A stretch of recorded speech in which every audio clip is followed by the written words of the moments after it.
কি রে তুই কামড়ে করছিস কি? ওই ভাই আমার কি দোষ? হেই তো কইছে বয়স বাড়াইতে। দেখছেন ভাই দেখছেন, ওরে বয়স বাড়াইতে কইছি দেখে আমার থেকে আমার পোলার বয়স বাড়াই দিছে বেশি করে। আমি পোলার জন্ম দিছি নাকি পোলা আমারে জন্ম দিছে? এটা কি আমার দোষ আছে নাকি? এটা কম্পিউটার করছে, কম্পিউটারের দোষ। আমার কি দোষ এটা? কম্পিউটার কি নিজে নিজে লেহে? না তাইলে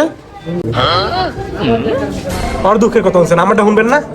আপনার আবার কি ওর কষ্ট কোন? আরে চেয়ারম্যান সাহেব, আপনি যে লোক রাখছেন এই পৌরসভার মধ্যে দুইটা কামের লইগা, আমার বউ সেদিনকে গেছে আইডি কার্ড বানানোর লইগা। আইডি কার্ড বানিয়ে যে আমার বউয়ের নাম লেখছিল, আসল নাম হইলো সাদিয়া বিলকিস খান, লেখছে হলো চাদিয়া বিস্কুট খান। এটা কোনো কথা মিয়া? দেখেন কি করছে। আর ও কথা কয়ে কোনো লাভ আছে নাকি? ওরা পুরো পৌরসভাটা জ্বালাই খায়। শুনলেনই তো হ্যাঁ সবার কথা। এখন আপনি কন আমি এই কাগজ দিয়ে কি করবো? এলো এই কাগজ তুই এখনই ঠিক করে দিবি। এই কাগজ দিয়ে আমি কি করবো? আমার পোলারে কত কষ্ট করে রাজি করাইছি বিদেশ যাওয়ার লিগে, এখন দেরি হয়ে গেছে, আমার পোলা তো বিদেশ যাইবো না। এখন আমার এই কাগজের টাকা জরিমানা দিবেন। এই তুই ওর 5,000 টাকা জরিমানা দিবি আর ওর কাগজ যত তাড়াতাড়ি সম্ভব ঠিক করে দেয়া দিবি। ভাই আপনি এটা কি বিচার করলেন? এই বিচার হইব না ভাই, এই বিচার আমি মানি না। শুনছেন নি ওই যে আপনার উপরে কথা কয়। এই বেটা চুপ, তোর যেটা কইছ ওইটাই। হ্যাঁ ঠিক আছে, আমি যতদিন পারি এতদিনই আমি ওর দিব। যতদিনে পারস ততদিনে দিবি মানে? এটা কোন ধরনের কথা?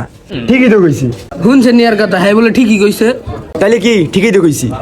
তুই বেটা বেশি কথা কস, তোর যেটা কইছ ওইটাই। আজকের বিচার এনেই শেষ, আর তুই যত তাড়াতাড়ি পারস তোর কাগজ ঠিক করে দিবি। ঠিক করে দিব, 1 বছর পরে ঘুরাই দিব।